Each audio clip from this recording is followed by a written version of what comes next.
going to explain you how to derive the expression of ideal gas equation. Ideal gas equation is PV is equals to nRT.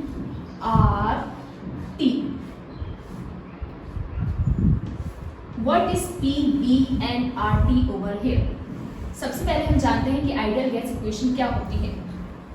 PV is equals to nRT. इसी equation को हम ideal gas equation बोलते हैं, जहाँ पे P होता है pressure, V होता है वॉल्यूम, N होता है नंबर ऑफ मोल्स और R होता है यूनिवर्सल गैस कांस्टेंट और T होता है टेम्परेचर. यहाँ पे हमें प्रेशर की यूनिट जो है ATM में लेनी होती है. Pressure should be in ATM and volume of gas should be in litre, where N जो होता है हमारा नंबर ऑफ मोल्स होता है, नंबर ऑफ मोल्स, और R होता है यूनिवर्सल गैस कांस्टेंट और T होता है temperature in kelvin. T is temperature in kelvin. ये एक्सप्रेशन कहाँ से आया? इस एक्सप्रेशन को डिराइव करने के लिए हमें यूज करने होंगे तीन मेन लॉस, जो है Boyle's law, Charles law and Avogadro law. इस एक्सप्रेशन को डिराइव करने के लिए हम यूज करेंगे तीन मेन लॉस, जो है Boyle's law, Charles law and Avogadro's law. First law is Boyle's law.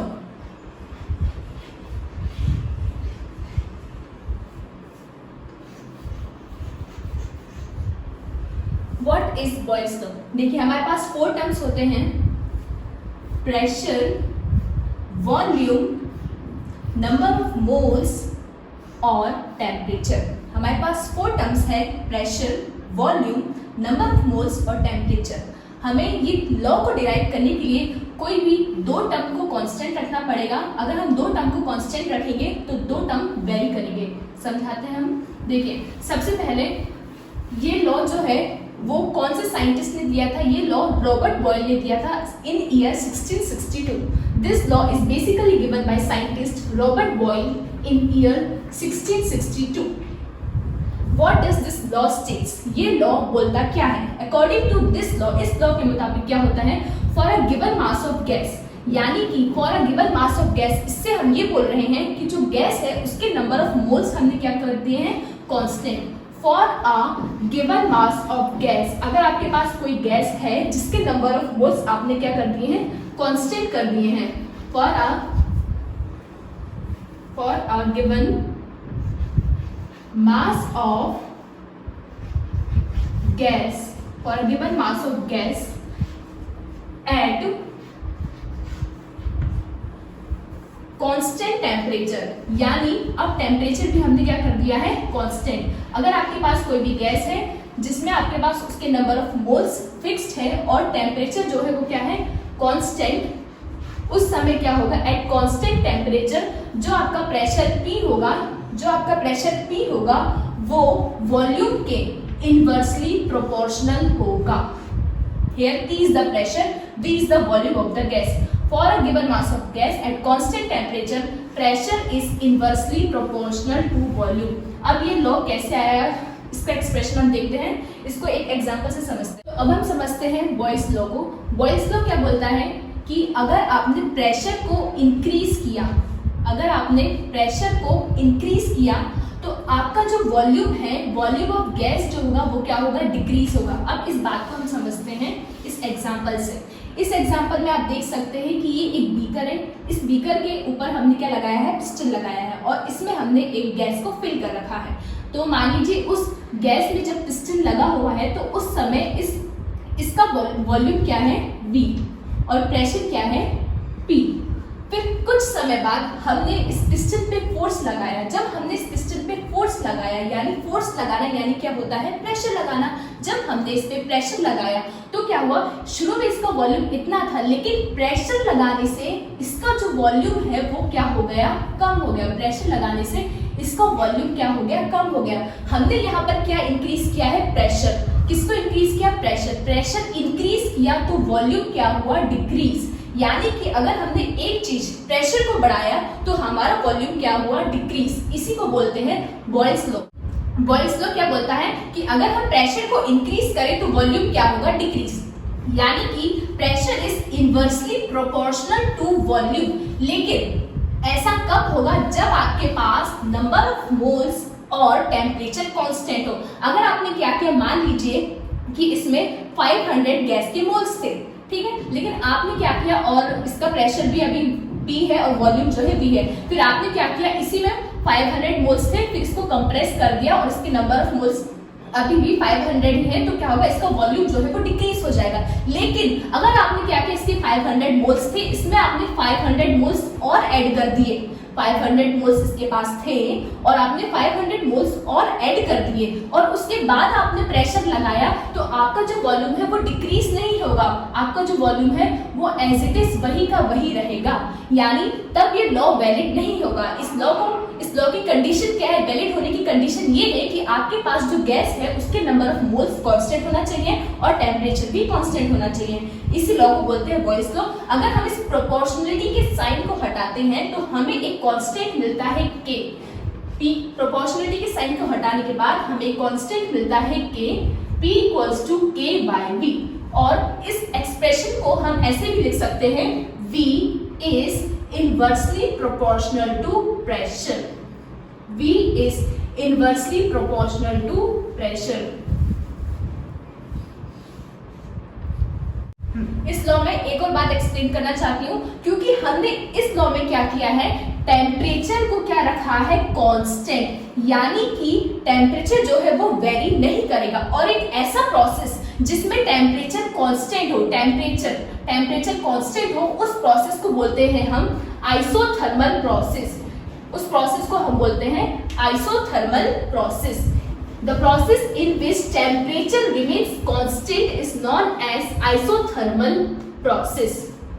अब हम इसका ग्राफ प्लॉट करेंगे, प्रेशर वर्सेस वॉल्यूम का ग्राफ प्लॉट करेंगे। देखिए, of pressure versus volume, graph of pressure, जहां पे प्रेशर लेंगे हम y एक्सिस पे और वॉल्यूम को लेंगे x एक्सिस पे।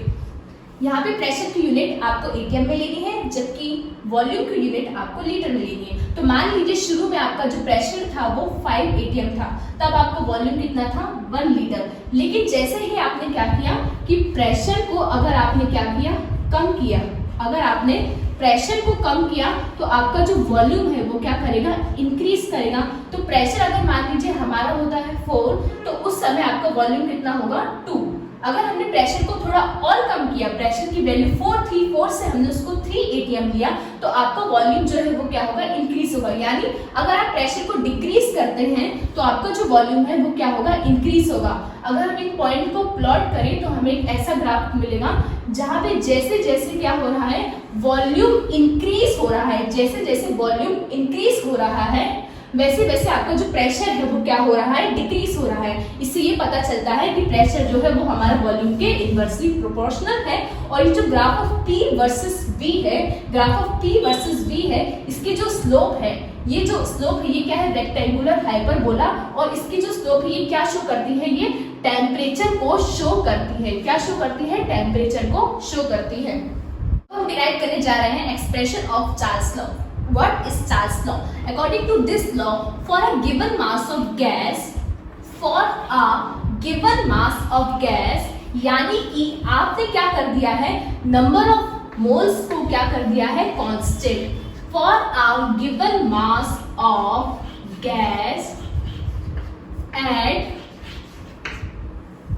constant pressure, for a given mass of gas at constant pressure, यानी आपने प्रेशर को भी क्या रखा है, कांस्टेंट। अगर आपके पास कोई गैस है जिसके नंबर ऑफ मोल्स आपने क्या किए हैं, कांस्टेंट, और उसका प्रेशर जो है वो कांस्टेंट है, तो उस समय उस गैस का जो वॉल्यूम V होगा, उस समय जो उस गैस का वॉल्यूम V होगा वो टेम्परेचर के डायरेक्टली प्रोपोर्शनल होगा। Volume V of gas will be directly proportional to its temperature. अब इस बात को हम समझते हैं एग्जाम्पल से। अब हम समझने जा रहे हैं चार्ल्स लॉ को एक एग्जाम्पल से। मान लीजिए आपके पास एक कंटेनर है जिसमें आपने कोई सी गैस भर रखी है। लेट अस सपोज आपने जो गैस को फिल किया है वो है हाइड्रोजन गैस। आपने क्या किया है, इस कंटेनर में हाइड्रोजन गैस को फिल कर रखा है। इस कंटेनर में जो नंबर ऑफ मोल्स है हम मान लेते हैं, let us suppose the number of moles of hydrogen gas which are present over here Vn। जो नंबर ऑफ मोल्स है वो क्या है, n है, और जो P है उसका क्या है, प्रेशर है। ठीक है, तो नंबर ऑफ मोल्स और प्रेशर यहाँ पे क्या कर दिए हमने कांस्टेंट, नंबर ऑफ मोल्स और प्रेशर हमने क्या कर दिया है कांस्टेंट। फिर उसके बाद हमने इस कंटेनर के नीचे एक बर्नर लगा दिया है। तो हमने जैसे ही बर्नर लगाया तो क्या हुआ कि ये जो गैस के मॉलिक्यूल्स थे ये आपस में क्या कर रहे थे, आपस में ये रैंडम मोशन करते रहते हैं, जिसको बोलते हैं ब्राउनियन मोशन। ये जो गैस के मॉलिक्यूल्स है वो आपस में ब्राउनियन मोशन करते रहते हैं। हमने क्या किया, जैसे ही इसको हीट दी, हीट देने के कारण ये जो गैस के मॉलिक्यूल्स है ये तेज तेज क्या करने लगे, मूव करने लगे, यानी ये एक दूसरे से करने लगे कोलिशन। कोलिशन करने के कारण क्या हुआ, ये बहुत तेज मूव हुए, जिसके कारण इन्होंने ऊपर क्या किया, एक प्रेशर लगाया। प्रेशर लगाया, अगर शुरू में इसका जो वॉल्यूम जो है यहाँ पर था, लेकिन प्रेशर लगाने के कारण क्या हुआ, इस कंटेनर में जो गैस थी इसका वॉल्यूम थोड़ा सा क्या हो गया, राइज अप हो गया, यानी वॉल्यूम जो है वो क्या हो गया, इंक्रीज हो गया। वॉल्यूम इंक्रीज कैसे हुआ, जब हमने इसे टेम्परेचर दिया। टेम्परेचर देने के कारण ये जो गैस के मॉलिक्यूल्स थे ये इन्होंने काइनेटिक एनर्जी गेन की। काइनेटिक एनर्जी गेन करने के कारण ये एक दूसरे से कोलिशन की। कोलिशन करने के कारण सभी लोगों ने यहाँ पे कंटेनर पे प्रेशर लगाया। प्रेशर लगाने के कारण इसका जो वॉल्यूम है वो यहाँ से राइज अप होकर क्या हो गया, यहाँ पर इंक्रीज हो गया। तो हम ये कह सकते हैं कि जैसे ही हमने टेम्परेचर को इंक्रीज किया, जब हमने टेम्परेचर को इंक्रीज किया तो हमारा जो वॉल्यूम है वो भी क्या हो गया, इंक्रीज हो गया। इसी को बोलते हैं चार्ल्स लॉ, यानी कि at constant pressure where for the given mass of gas volume will be directly proportional to the temperature. क्योंकि यहाँ पे हमें प्रेशर को क्या रखना है, कांस्टेंट। इस लॉ में हमें प्रेशर को कांस्टेंट रखना है और यहाँ पे क्या हो रहा है, प्रेशर इंक्रीज हो रहा है। तो प्रेशर के कांस्टेंट रखने के लिए क्या होगा, अगर इसका वॉल्यूम इतना था तो क्या होगा, प्रेशर को कांस्टेंट रखने के लिए ये जो कंटेनर में जो गैस भरी है ये इसका वॉल्यूम जो है वो राइज अप होकर इतना हो जाएगा ताकि इसका जो प्रेशर है वो क्या हो जाए, कांस्टेंट। तभी ये लॉ वैलिड होगा और हम तब कह सकते हैं कि टेम्परेचर बढ़ाने पे वॉल्यूम जो है वो डायरेक्टली प्रोपोर्शनल होगा, यानी वो भी इंक्रीज करेगा। क्योंकि इस प्रोसेस में हमने प्रेशर को कांस्टेंट रखा है और एक ऐसा प्रोसेस जिसमें हम प्रेशर को कांस्टेंट रखते हैं उस प्रोसेस को हम आइसोबैरिक प्रोसेस भी बोलते हैं। Isobaric process, isobaric process. अब हम लास्ट लॉ पढ़ने जा रहे हैं, Avogadro law. What is Avogadro law? Actually this law is given by the famous scientist Avogadro in year 1881। ये जो लॉ है ये 1881 में एवोगैड्रो नाम के वैज्ञानिक ने दिया था। What is this law? ये क्या होता है? अकॉर्डिंग टू दिस लॉ, इस लॉ के मुताबिक अगर आपके पास at constant temperature and pressure, अब हमें टेम्परेचर और प्रेशर को क्या रखना है, कांस्टेंट रखना है। Eight constant temperature and pressure, eight constant temperature and pressure, अगर आपके पास टेम्परेचर और प्रेशर कांस्टेंट है तब उस समय जो वॉल्यूम ऑफ गैस होगा V, where V is the volume of gas, वो क्या होगा, नंबर ऑफ मोल्स के डायरेक्टली प्रोपोर्शनल होगा। V is directly proportional to number of moles। यहाँ पे V है volume of the gas, N है नंबर ऑफ द मोल्स। अब इस लॉ को हम समझेंगे एक एग्जांपल से। अगर हम इस प्रोपोर्शनलिटी के साइन को हटाते हैं तो हमें एक कांस्टेंट मिलता है K और यहाँ पे आता है N, और इस कांस्टेंट की जो वैल्यू होती है वो होती है 6.022 into 10 to the power 23। इसको हम एवोगैड्रो कांस्टेंट भी बोलते हैं। 6.022 into 10 to the power 23 इस कांस्टेंट की वैल्यू होती है और यहाँ पे n होते हैं हमारे नंबर ऑफ मोल्स, और नंबर ऑफ मोल्स का फॉर्मूला होता है number of moles is equals to given mass, number of moles is equals to given mass upon molar mass. आपको गैस का कितना मास दिया है उसको हम डिनोट करेंगे स्मॉल m से, अपॉन टोटल m यानी मॉलिक्यूलर मास को हम डिनोट करेंगे कैपिटल M से। अब हम समझने जा रहे हैं एवोगैड्रो लॉ को एक एग्जांपल से। मान लीजिए आपके पास कंटेनर है, उसमें आपने गैस के 10 मोल्स को रखा हुआ है। जब इस कंटेनर में गैस के 10 मोल्स थे तो उसका जो वॉल्यूम था वो यहाँ पर था, इतना था। लेकिन हमने क्या किया, जैसे ही इस गैस के मोल्स को डबल कर दिया या गैस के मोल्स को हमने क्या कर दिया, इंक्रीज। हमने किसे इंक्रीज किया है, n यानी नंबर ऑफ मोल्स को अगर हमने क्या किया, इंक्रीज किया, तो शुरू में इसका जो वॉल्यूम था वो इतना था, लेकिन नंबर ऑफ मोल्स जैसे ही इंक्रीज किए तो अब मोल्स क्या हो गए, गैस के मोल्स क्या हो गए, बढ़ गए, जिसके कारण जो है हमारा वॉल्यूम जो होगा वो भी इंक्रीज कर जाएगा। क्योंकि नंबर ऑफ मोल्स इंक्रीज किए तो इसका जो वॉल्यूम है, इस गैस का जो वॉल्यूम है वो क्या कर गया, इंक्रीज कर गया। इससे हम ये समझ सकते हैं कि जो वॉल्यूम ऑफ गैस होगा वो नंबर ऑफ मोल्स के डायरेक्टली प्रोपोर्शनल होगा। लेकिन ऐसा कब होगा, जब आपके पास प्रेशर और टेम्परेचर जो है वो कांस्टेंट है। अगर मान लीजिए कि आपने यहाँ पे टेम्परेचर जो है या प्रेशर जो है वो कांस्टेंट नहीं रखा, मान लीजिए आपने क्या किया, प्रेशर को वेरी कर दिया। अगर आपने क्या किया, यहाँ पे नंबर ऑफ मोल्स को इंक्रीज तो किया है और उसके अलावा आपने वापस से प्रेशर चेंज कर दिया, तो आपका जो वॉल्यूम है वो दोबारा से डिक्रीज होकर इतना ही हो जाएगा। यानी कि तब हम कह सकते हैं कि ये लॉ वैलिड नहीं होगा, क्योंकि आपने प्रेशर को चेंज कर दिया। प्रेशर चेंज करने से वॉल्यूम जो है वो फिर से चेंज हो जाएगा और ये लॉ वैलिड एप्लीकेबल नहीं होगा। तो बस इस लॉ से हमें समझ सकते हैं कि जैसे जैसे नंबर ऑफ मोल्स को बढ़ाएंगे वैसे वैसे वॉल्यूम ऑफ गैस जो है वो इंक्रीज होगा। V is directly proportional to N।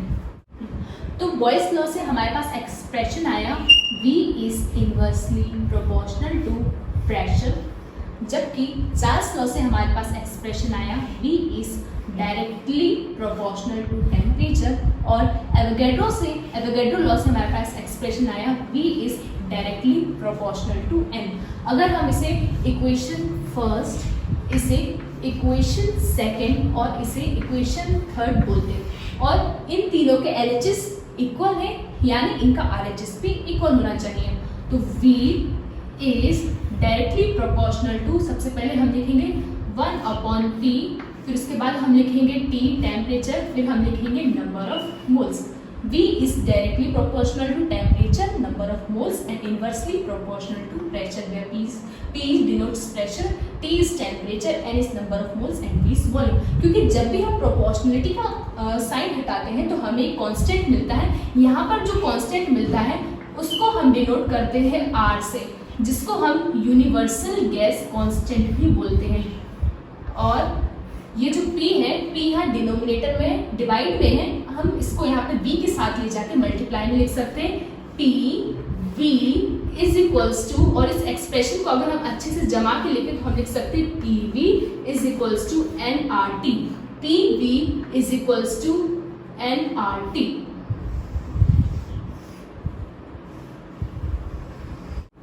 This is the expression of ideal gas equation, जहां पे P जो है वो प्रेशर है और P की यूनिट जो है आपको ATM में लेनी होती है। P प्रेशर है, V वॉल्यूम ऑफ गैस है, N नंबर ऑफ मोल्स है, R यूनिवर्सल गैस कांस्टेंट है, और T जो है वो टेम्परेचर है, और टेम्परेचर की ऐसा यूनिट होती है केल्विन। तो यहाँ पे आपको PV is equals to nRT, इसमें आपको टेम्परेचर जो है वो हमेशा केल्विन में लेना होता है। और इसी एक्सप्रेशन को आइडियल गैस इक्वेशन के साथ साथ इसे जनरल गैस इक्वेशन का भी एक्सप्रेशन कहा जाता है। और PV is equals to nRT। जो गैस इस एक्सप्रेशन को फॉलो करे एट एवरी कंडीशन, हर कंडीशन में, उस गैस को हम बोलते हैं आइडियल गैस। Ideal gas. और जो गैस इस एक्सप्रेशन को सिर्फ कुछ कंडीशन में ही फॉलो करे, उस गैस को बोलते हैं हम रियल गैस। एक्चुअली में आइडियल गैस इस यूनिवर्स में एक्सिस्ट नहीं करती है, ये क्या है, सिर्फ एक हाइपोथेटिकल कॉन्सेप्ट है।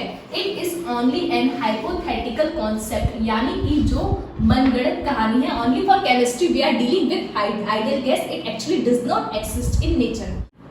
PV is equals to nRT में ये जो R होता है वो यूनिवर्सल गैस कांस्टेंट होता है। इसकी वैल्यू क्या होती है, अब हम इस यूनिवर्सल गैस कांस्टेंट की वैल्यू को डिराइव करेंगे सिर्फ इस एक्सप्रेशन से। ये एक्सप्रेशन क्या बोलता है, फॉर 1 मोल ऑफ गैस, यानी कि अगर आपके पास गैस है जिसके मोल्स कितने हैं, आपके पास 1 मोल है, एट STP यानी स्टैंडर्ड टेम्परेचर एंड प्रेशर, यानी जो टेम्परेचर और प्रेशर है वो अपनी स्टैंडर्ड यूनिट में हो।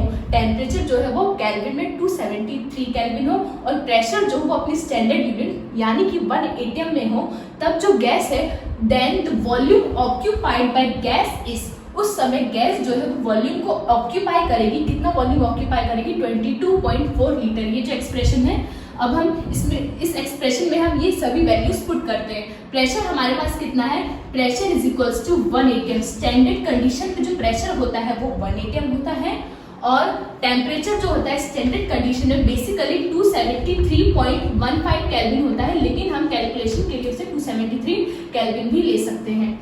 और वॉल्यूम, उस समय जो गैस का वॉल्यूम होगा वो कितना होगा 22.4 लीटर। और आपके पास जो नंबर ऑफ मोल्स है गैस के वो कितने हैं 1।